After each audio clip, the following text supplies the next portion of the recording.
Acompáñame a ver esta historia.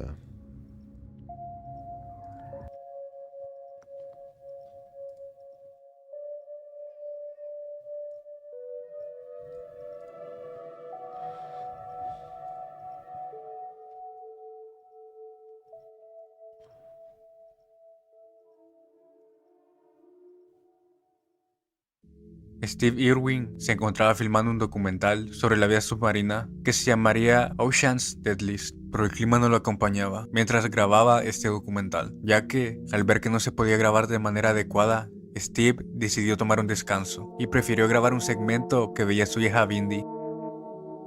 Para poder grabar este fragmento de programa, Steve se adentró a nadar en aguas poco profundas, junto a una enorme raya que había por el lugar. Estos animales son de naturaleza tranquila, pero de un momento a otro, a esta raya lo atacó en múltiples ocasiones con su cola, la cual cuenta con un gran aguijón, provocándole heridas profundas en cuestión de segundos. El camarógrafo se encontraba ayudando a Irwin. Explicó que durante este ataque, que no fue provocado de ninguna manera, simplemente la raya se apoyó en la frente de Steve y realizó una gran cantidad de ataques en cuestión de segundos. Justin mencionó que hizo un barrido con la cámara para seguir a la raya, sin percatarse del ataque que Steve había sufrido. Cuando por fin vio a Steve, este se encontraba de pie en un enorme charco rojo. En ese momento, el camarógrafo entendió que algo había salido mal. Esto fue compartido por Lyons.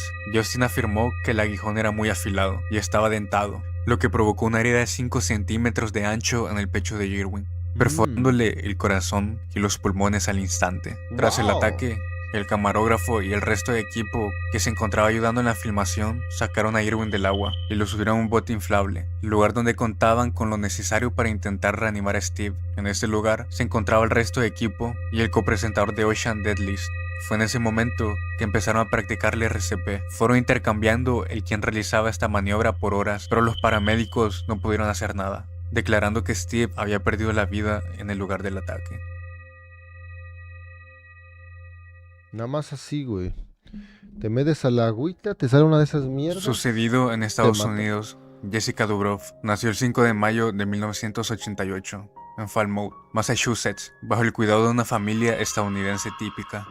Sus padres eran Lisa Blair y Lloyd Dubrov. Cuidaron a Jessica como cualquier padre lo haría. Pero al cumplir 6 años, el padre de la niña tuvo la idea de convertir a su hija en una estrella de la nación. Para eso, utilizó la fórmula de la niñez, más la aviación para llamar la atención de los medios. A temprana edad, su padre Lloyd la llevó a clases de aviación con un instructor profesional para que le enseñara las técnicas para poder volar. El objetivo detrás de todo esto era batir el récord de otra joven piloto llamada Victoria Van Meter, que con solo 11 años se convirtió en la piloto más joven de Estados Unidos. Esta ambición de querer romper el récord llevó al padre de Jessica a obligar a su hija pequeña a tomar clases de aviación. Todo era curiosidad para la niña cuando practicaba, pero con el paso del tiempo se dio cuenta que todavía era muy pequeña para poder realizar esta travesía. Qué Pero su locura, papá güey. ya le había lavado el cerebro, diciéndole que ella realmente anhelaba eso, y con tal de complacer a su papá, Jessica aceptaba todo lo que él decía, tanto que en una entrevista dijo que Bill Clinton, el presidente de ese momento, sería el invitado especial en la cabina de avión para acompañar a la joven en su aventura. Otro de los sueños de Lloyd era que su hija estuviera en el libro de los récords Guinness como la piloto más joven de la historia. Pero para esa información del padre, la misma Guinness había comunicado que ya no tomaría en cuenta este tipo de retos para evitar el alto riesgo de accidentes que traía consigo. Cuando Lloyd se enteró de esto, no fue un impedimento para él, porque empezó a realizar merch a que Jessica volaría de costa a costa y sería la piloto más joven. Fue entonces que llegó el día acordado para esta travesía, el 10 de abril de 1996. Fecha claramente elegida por su padre Lloyd. Así que junto a su hija Jessica y el instructor de vuelo Joe Reid se subieron a una aeronave pequeña de modelo Cessna 177B para realizar ese vuelo histórico. El vuelo consistía en un viaje de 7 días. Para poder llevar con éxito esta actividad durante el viaje, Jessica hizo una parada en Cheyenne, pero esta no traía consigo un buen pronóstico, ya que se esperaban vientos cruzados acompañado de una fuerte lluvia, y tal como fue predicho, amaneció con fuertes vientos y lluvias. Todo estaba puesto para que se suspendiera el vuelo. Aunque todos le mencionaban que suspendiera el vuelo, el padre solo hizo caso omiso a esto. Pero la protagonista de todo esto fue Jessica. Sus últimas palabras antes de realizar esto fueron hacia un periodista: ¿oyes la lluvia? ¿La oyes? Cada gota era mortal para el pequeño avión con el que contaba la joven. Fue entonces que la joven, junto a su instructor, se suben a la aeronave, tratando de acelerar sobre la pista mojada, intentando estar lo más estable posible, porque el viento sacudía de forma brusca el avión, como si fuera una simple hoja. Una vez No en el aire, mames. el controlador del vuelo de Cheyenne le recomienda a Reid que realizara un vuelo IFR en vez de un VFR. Los relojes marcaban 8 y 24 de la mañana. Para las personas que estaban viendo ese evento, cuando el avión había despegado, se inclinó hacia uno de sus lados, cayendo en picada sobre Cornegay Court, un barrio residencial próximo al aeropuerto. El servicio de emergencia llegó de inmediato a la escena del accidente, pero lo único que encontraron fue metales retorcidos y los 3 cuerpos de sus ocupantes, el padre, la niña y el instructor. Los 3 perdieron la vida al instante.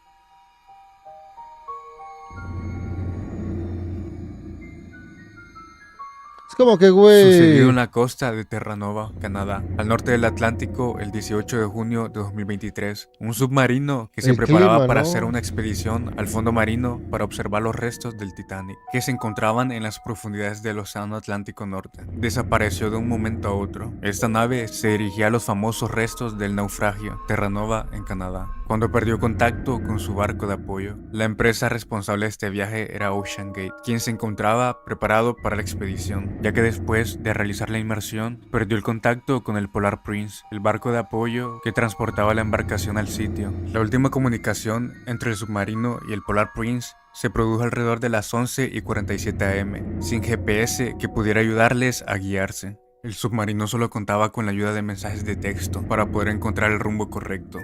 De hecho, los problemas con el control informático fueron una de las razones por las que el presentador de Expedition Unknown de Discovery Channel, Josh Gates, y su equipo decidieron, tras una inmersión de prueba de Titán en 2021, no grabar un segmento en el submarino, ya que en ese momento nos quedó claro que había muchas cosas que debían solucionarse con la nave, dijo. Las operaciones de búsqueda para encontrar el submarino comenzaron el mismo día de la desaparición. Todavía no está claro qué le sucedió al submarino, porque perdió el contacto y cuando estaba cerca del Titanic desapareció.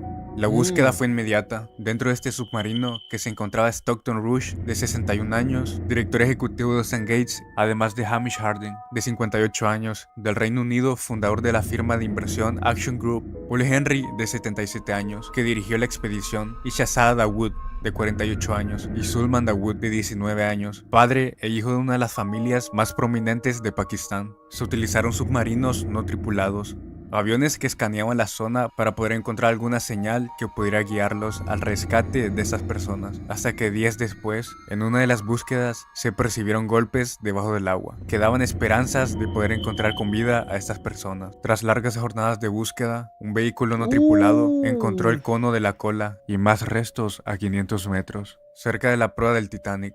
Fue ahí donde descubrieron que los 5 pasajeros del submarino Titán murieron en una implosión. Esto se produjo ya que el submarino se encontraba en las profundidades donde había 2.540 gramos por metro cúbico de presión. La implosión habría durado una fracción de milisegundo, lo que significa que todo pasó antes de que las personas que estaban dentro se dieran cuenta de que había un problema. Se puede pensar que fue una forma muy indolora de perder la vida. Qué locura, güey.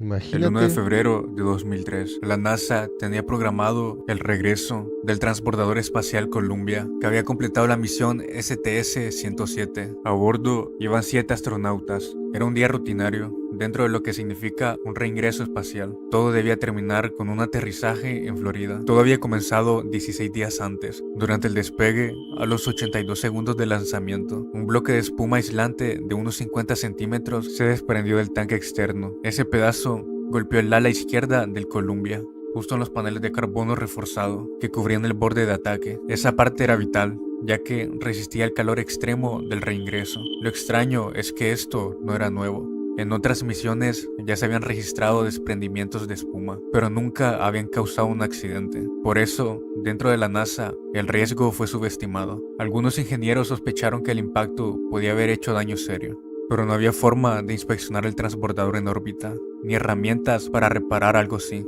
Aún así, la misión siguió adelante. La mañana del 1 de febrero de 2003 ocurrió el regreso.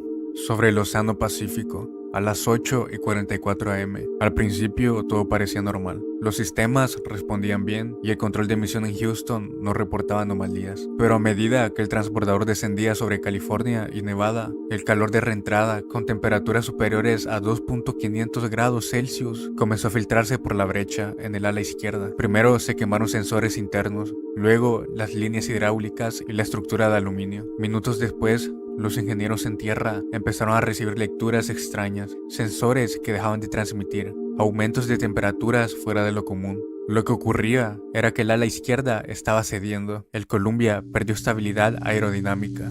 A las 8:59 de la mañana, mientras sobrevolaba Texas, el transbordador se desintegró, más de 6.000 metros por segundo y a una altitud de casi 60 kilómetros. Los restos quedaron esparcidos por una franja a más de 3.200 kilómetros desde Texas hasta Luisiana. Los 7 astronautas siguieron conscientes hasta muy poco antes de la ruptura total de la nave. Cuando el ala cedió y el Columbia perdió control, las fuerzas a bordo se multiplicaron. La cabina se despresurizó, causando hipoxia inmediata. Los tripulantes perdieron el conocimiento casi al instante. Luego vino la destrucción completa. El módulo de tripulación se partió y fue sometido a fuerzas G extremas, a altas temperaturas y una rápida desintegración mecánica. Algunos cuerpos pudieron ¡Qué recuperarse locura! parcialmente intactos, otros no. La tragedia de Columbia detuvo el programa de transbordadores durante más de 2 años. La NASA cambió sus protocolos, pero para los 7 astronautas que descendían esa mañana de febrero, las consecuencias fueron inmediatas, brutales y definitivas. Sucedió el 25 de julio del año 2000. El avión supersónico Concorde, que era el preferido por los ricos y famosos, lo tenía todo. Tanto que lo consideraban el rey de los cielos. Sus ventajas eran innumerables, mientras que los aviones comunes demoraban un aproximado de 8 horas en completar un viaje de París a Nueva York. El Concorde, que contaba con motores Rolls-Royce, solo necesitaba alrededor de 3 horas y 30 minutos. La altitud máxima que alcanzaba era de 18.300 metros. Su velocidad era de 2.410 kilómetros por hora, más del doble de la velocidad media de los aviones convencionales. Más allá de estas cuestiones técnicas, el avión era totalmente de lujo, con capacidad de 100 pasajeros, que solo podían utilizar si pagaban $9.000. El avión contaba con un sinfín de lujos, como aperitivos como caviar, y sinfín de comida, preparada por chefs famosos de Francia. Fue así hasta el martes 25 de julio de 2000. En París, cuando este famoso avión perdió todo su prestigio, se vino abajo en apenas 3 minutos después de despegar, con un saldo de 114 víctimas, en uno de los accidentes más trágicos. En el aeropuerto internacional de Charles de Gaulle, en la capital francesa, marcaban exactamente las 4:44 pm. Cuando el vuelo 4590 del Concorde, con destino a Nueva York, pasaba por la pista principal a más de 300 kilómetros por hora para poder levantarse del suelo. De pronto, se escuchó un grito del operador de la torre diciendo: «Detengan el despegue. Hay fuego en uno de los motores». El piloto Christian Marty respondió con voz relajada: «El fuego se extiende. Es tarde para frenar. Subiremos e iremos hacia Le Bourget para un aterrizaje de emergencia». El Concorde levantó vuelo con una gran estela de fuego que salía de su flanco izquierdo. El piloto giró con una maniobra que parecía una pirueta, pero ya era demasiado tarde. El avión cayó sobre un maizal que estaba a 5 kilómetros de la pista, a pocos metros de un hotel que estaba cerca. Entonces, la aeronave explotó. Esto sucedió solo 2 minutos después del despegue, a las 4:47 pm. Todo había acabado. A bordo viajaban 100 pasajeros y 9 tripulantes. Al tocar el suelo, el avión estalló y se desintegró en 1000 pedazos. Las llamas se esparcieron con rapidez y también atrapó a 5 huéspedes del hotel cercano, dejando un total de 114 víctimas. Pues es que ser un avión tan rápido y todo, me imagino que el mantenimiento y todo es más cabrón, así que era cuestión de tiempo.